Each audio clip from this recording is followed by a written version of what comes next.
आहा, का शेर ने गीदड़ को पछाड़ा है। अरे शक्ति सिंह की सारी शक्ति झाड़ के रख दी, चारों खाने चित्त कर दिया ससुर को। अंदर पड़ा ससुर डकरा रहा है। हाय हाय, सरकार बैठिए ना,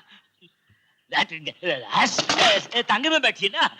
अच्छा, तो ये टांगा तुम्हारा है? हमारा है सरकार, अब तो हम आपके हैं। ये तांगा आपका है, ये घोड़ा आपका है। आपको जाना कहाँ है? बस डिपो के सामने सराय है, हाँ है। वहाँ पर। अरे अभी तांगे को सरपट किए देते हैं। चल तूफान मेल दिखा दे खेल। हम तो आपको देखते ही पहचान गए थे कि आप परदेसी हैं। फिर हम सोचे कि अगर आप परदेसी हैं तो आपका बिस्तरा बोरिया कहाँ है। फिर आपने बताया कि आप तो सराय में ठहरे हुए हैं। फिर हमको ख्याल आया कि आप सराय में ठहरे हैं तो ढाबे में खाना खाने क्यों आए। फिर हमको ख्याल आया कि सराय में तो खाना मिलता ही नहीं है। ससुर सब खाना खाए वास्ते ढाबे में आते हैं। उल्लू, तुम क्या सुन रहे हो? चलो अपना रास्ता नापो। आपको देखकर ठिठक गया है। नया चेहरा है ना साहब। यहाँ नया चेहरा आजकल आता ही नहीं है, क्योंकि चारों तरफ डाकुओं का राज है ना। पर हम खानदानी आदमी हैं। ये तो लोग प्यार से हमको बालम तांगे वाला कहते हैं। हमारा नाम है बाल मुकुंद बलवंत सिंह महारथी। अब आप पूछेंगे कि महारथी का है। अरे साहब, यही तांगा एक जमाने में महारथ था। इसके आगे 20 घोड़े लगा करते थे, मगर जन्म जन्म के फेरों के चक्कर में 20 घोड़े घिस गए और यक्का रह गया। समझ गया?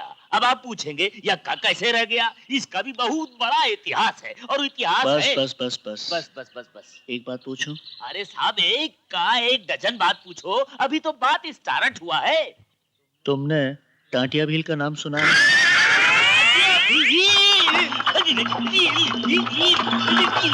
अरे अरे, किसका नाम ले दिया? किसका नाम ले दिया साहब? अरे अरे, उखड़ गई कील। अरे अरे अरे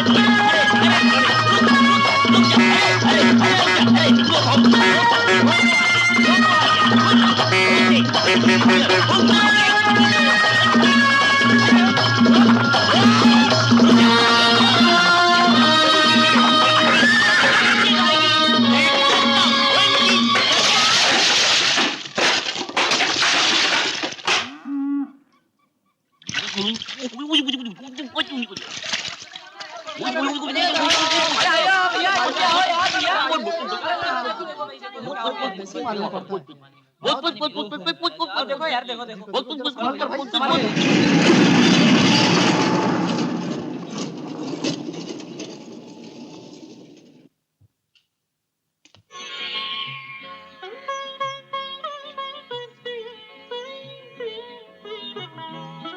नहीं नहीं, उठने की जरूरत नहीं, लेटे रहो। दुर्घटना के बारे में गंगा ने मुझे सब कुछ बताया, इसलिए देखने चली आई। ये मेरी बेटी शालू है। नमस्ते। नमस्ते।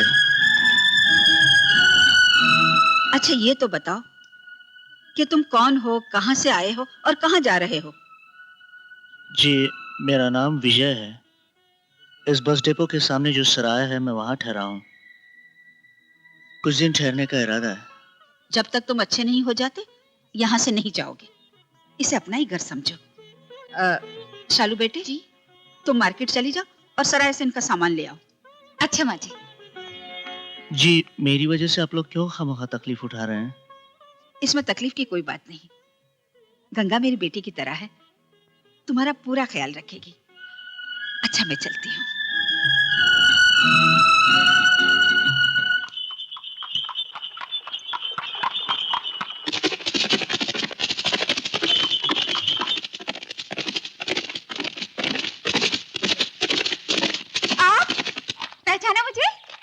जो जिसकी जान बचाता है उसे कैसे भूल सकता है। आप भी बड़े अजीब आदमी हैं। आपने ये भी नहीं पूछा कि मैं कौन हूँ, क्या नाम है मेरा। आपका नाम क्या है? शंकर। शंकर? मेरा नाम शालिनी है। सुनिए, तो आप मुझे शालू कह सकते हैं, क्योंकि प्यार से लोग मुझे शालू कहते हैं। मैं भी कैसे पागल हूँ, आपको धन्यवाद नहीं दिया। मेरी जान बचाने के लिए बहुत बहुत धन्यवाद। पास ही के गांव में रहती हूँ, कौशल्या देवी की बेटी हूँ, ऊपर से सुंदर हूँ, इसीलिए आसपास के नौजवान मेरे पीछे पड़े रहते हैं, मेरा दिल जीतने की कोशिश करते रहते हैं। अभी उसी दिन की बात देख लीजिए ना। मैं जानता हूँ। माँ ने कहा था जिसने तुम्हारी जान बचाई उसे घर जरूर लेकर आना। ये रास्ता सीधा मेरे घर की तरफ जाता है। ये रास्ता वहाँ भी जाता है जहाँ मैं रहता हूँ। वो तो मैं ढूंढ ही लूंगी। आपने अपना समझकर ही मुझे बोला है। जब अपना समझा है तो ये भी बताइए कि आपके घर में कौन कौन है? कोई नहीं। हाँ, ये तो बहुत अच्छी बात है। तब तो शादी भी नहीं हुई होगी। अगर घर नहीं चलते तो ये बताइए कि आप इन उजाड़ राहों में क्यों घूमते फिरते हैं? मैं अपना राज गैरों को नहीं बताता। गैर? अब मैं गैर कहाँ से रही? आप तो मेरी जान बचाकर मेरी जान बन चुके हैं। हाय, चला गया।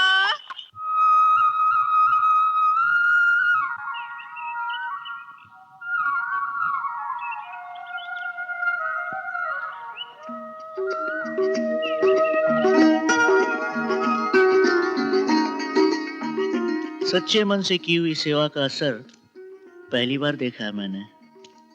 दुनिया की कोई भी दवा जिन जख्मों को 10 दिन से पहले नहीं भर सकती, वो बस 4 ही दिन में भर गए। जादू कहाँ है? मन में या हाथों में? हम तो सीधे साधे लोग हैं, जादू कहाँ आता है हमें। अगर आप लोग न मिलते तो पता नहीं मेरा क्या होता। हम लोगों से मिलकर आप खुश हैं, ये बात सच नहीं लगती मुझे। क्यों? क्योंकि आपने अपने बारे में कुछ बताया ही नहीं अभी तक। बताया तो था, मेरा नाम विजय है। नाम क्या इंसान के बारे में सब कुछ बता देता है। आप कहाँ से आए हैं, आपके माता पिता, भाई बहन, चाचा चाची, मामा मामी, भांजे भतीजे, बीवी साली। कोई नहीं, मैं बिल्कुल अकेला हूँ। लेकिन आप लोगों से मिलने के बाद ऐसा लगने लगा है अब मैं अकेला नहीं रहा। यहाँ की हर चीज इतनी खूबसूरत है, यहाँ के लोग इतने अच्छे हैं कि जी चाहता है यहीं बस जाऊं मैं सदा के लिए। लेकिन क्या? बस जाइए ना, किसी ने मना किया है क्या आपको? माँ जी ने तो कहा मैं है। जानता हूँ, लेकिन ऐसा हो नहीं सकता। क्यों नहीं हो सकता? मैं जिस काम के लिए निकला हूँ वो अभी मुझे पूरा करना है। ऐसा कौन सा काम है जो आप यहाँ नहीं कर सकते? मैं किसी की तलाश में हूँ गंगा। जब तक मैं उस कुत्ते को ढूंढ नहीं लूंगा मैं चैन से नहीं रह सकूंगा। वो है कौन जिसकी तलाश ने आपको इतना बेचैन कर रखा है? कुछ बातें ऐसी होती हैं गंगा जो अपने तक ही रखी जाती हैं। वक्त आने पर खुद ब खुद तुम्हें सब पता चल जाएगा। एक बात कहूँ विजय बाबू, कहो। खुशियाँ अगर बांटने से बढ़ती हैं तो गम बांटने से कम होते हैं।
जो बात तुम अधूरी छोड़ के चले आए थे उसे पूरी करने के लिए मुझे यहां आना पड़ा।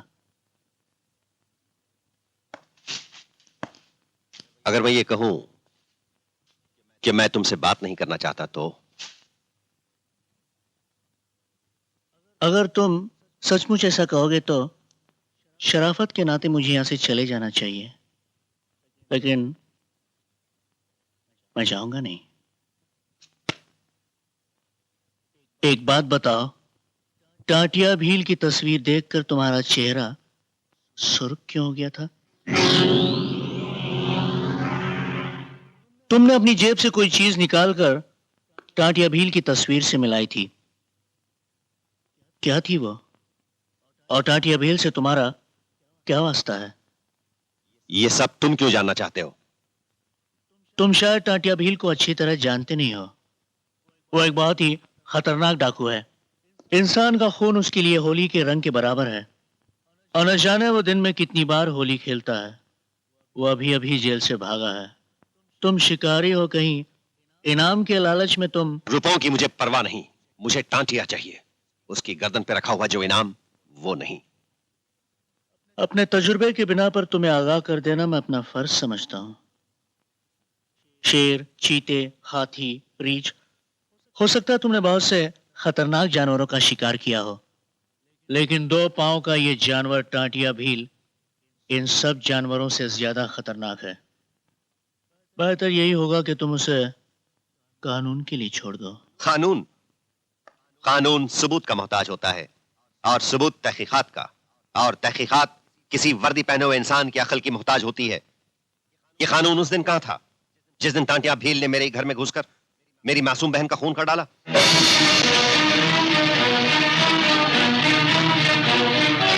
मैंने अपनी बहन की जलती हुई चिता पे कसम खाई थी कि मैं उसे जिंदा नहीं छोड़ूंगा। मैं तुम्हारे जज्बात की कदर करता हूं, बदले की भावना के जोश को भी वाजिब करार देता हूं, लेकिन फिर भी मेरा बस चलता तो मैं उस जेलर को भी जान से मार डालता जिसकी जेल से टांटिया भील भागने में कामयाब हो गया।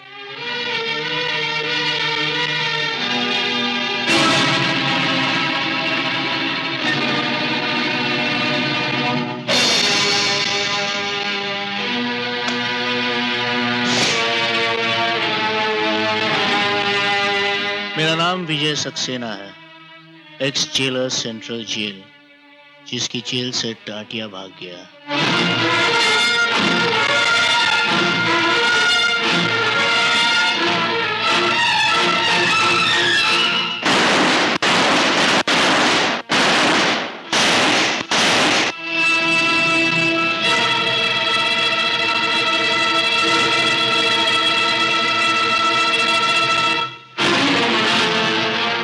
मैं जानता था कि ये मालूम होते ही तुम गोली चलाने से चूकोगे नहीं, इसलिए मैंने पहले से इसमें नकली गोलियां भर दी थी। पिस्तौल के वजन से मैं जान गया था कि इसमें नकली गोलियां हैं, वरना मैं किसी नहत्ते पे गोली नहीं चलाता। जेलर, अब अगर मेरी गोली चलेगी तो सिर्फ टांटिया भील के सीने के पार होगी, समझे?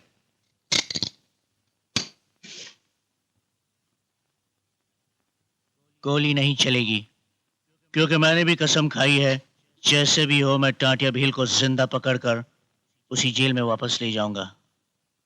इस दुनिया में अब टांटिया किसी को जिंदा नहीं मिल सकता जेलर, सिर्फ मुझे मिलेगा, बाकी सबको उसकी लाश मिलेगी। जब 2 कस्में आपस में टकराती हैं तो फैसला कौन करता है? फैसला पिस्तौल की गोली करेगी, और पिस्तौल तुम्हारे पास भी है, मेरे पास भी। मैं तो गोली चलाऊंगा नहीं, और मैं चलाने से चूकूंगा नहीं।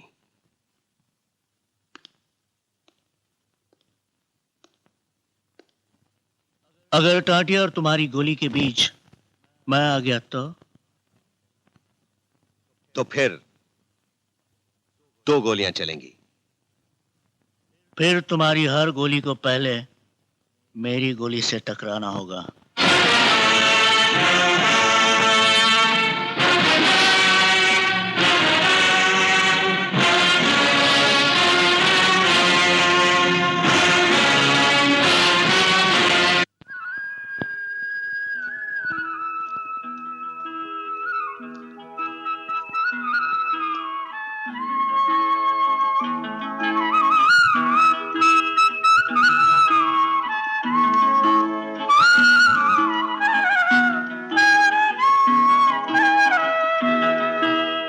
रास्ते में अगर कोई रुकावट आ जाए तो कतरा कर आगे बढ़ जाना चाहिए। किसी से कतराया भी तो नहीं जाता विजय बाबू। ये जानकर खुशी हुई गंगा कि मुझे सामने पाकर तुम रुक जाती हो। अगर आपको खुशी होती है तो जब तक चाहेंगे रुकी रहूंगी। नहीं, ऐसी कोई बात नहीं। चलिए।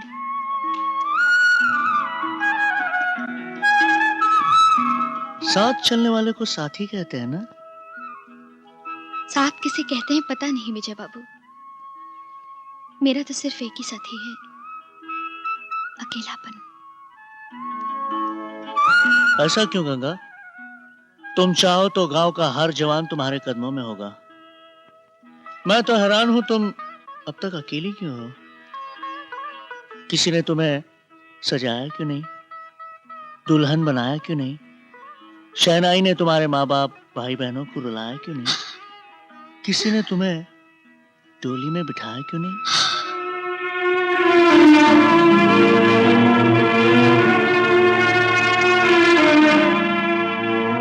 क्या बात है विजय? ये गंगा अचानक भाग क्यों गई?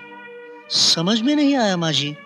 मैंने सिर्फ इतना ही पूछा कि तुझे आज तक किसी ने दुल्हन क्यों नहीं बनाया, तेरी डोली क्यों नहीं उठी, तो यही तुमने भूल की बेटे।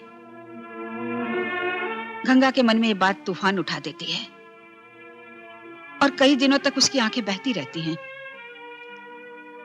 क्यों माँ जी? गंगा दुल्हन बनी थी, उसकी डोली भी उठी थी, लेकिन वो डोली किसी के घर के दरवाजे तक नहीं पहुंची। दुल्हन का घूंघट तो उठा, लेकिन घूंघट उठाने वाला उसका दूल्हा नहीं था। तो फिर कौन था? कुछ ऐसे जानवर जिन्हें कानून डाकू कहता है। जब डोली लेकर जाती हुई बारात पर उन कसाईयों ने हमला किया तो सभी लोग भाग गए, बाराती भी, दुल्हा भी। बेचारी जेवरों से लदी हुई मासूम दुल्हन मेहंदी लगे पांव से भाग भी नहीं सकी और उन डाकुओं को एक सजा सजाया जिस्म मिल गया। बेचारी का सब कुछ लुट गया। जब किसी ने उसे नहीं अपनाया तो मैंने उसे अपने सीने से लगा लिया ताकि 2 वक्त की रोटी इज्जत से मिले। माँ जी, कौन कहता है दुख बांटे नहीं जाते? कुछ आपने बांटे हैं, कुछ मैं बांटूंगा।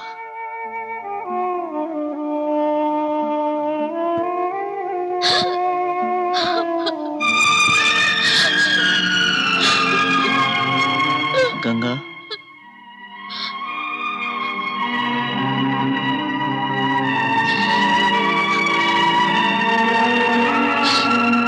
जिन आंसुओं में सागर से ज्यादा गहराई है उन्हें बहने से रोक लो गंगा। मैं जानता नहीं था, अनजाने में वो बात कह गया जो नहीं कहनी चाहिए थी। गंगा, वो दुर्घटना जिसने तुम्हें लूटा था, उसकी यादों को मिटाने के लिए मैं अपना दामन पेश करना चाहता हूं। ये सर जो जमाने के सामने शर्म से झुक गया है, उसे दोबारा फख्र से उठने का कारण देना चाहता हूं। मैं वो मंजिल बनना चाहता हूं गंगा, जहां पहुंचकर शायद तुम्हें वो सब तो न मिले जो खो गया है, लेकिन जो मिलेगा वो सदा के लिए तुम्हारा होगा। अपनेपन से भरा हुआ मन लेकर मैं तुम्हें अपना कहना चाहता हूं। देवताओं के स्वर्ग में जो न मिले, उस सुख, उस खुशी, उस प्यार से मैं तुम्हारी मांग भर देना चाहता हूं। जमाना जिसे माने उस आबरू की डोली, दुनिया जिसे कबूल करे उस इज्जत की सेज, धरती और आसमान मिलकर जिसकी हद न बन सके, वो प्यार तुम्हारे लिए है, तुम्हारे कारण है और तुम्हारा है।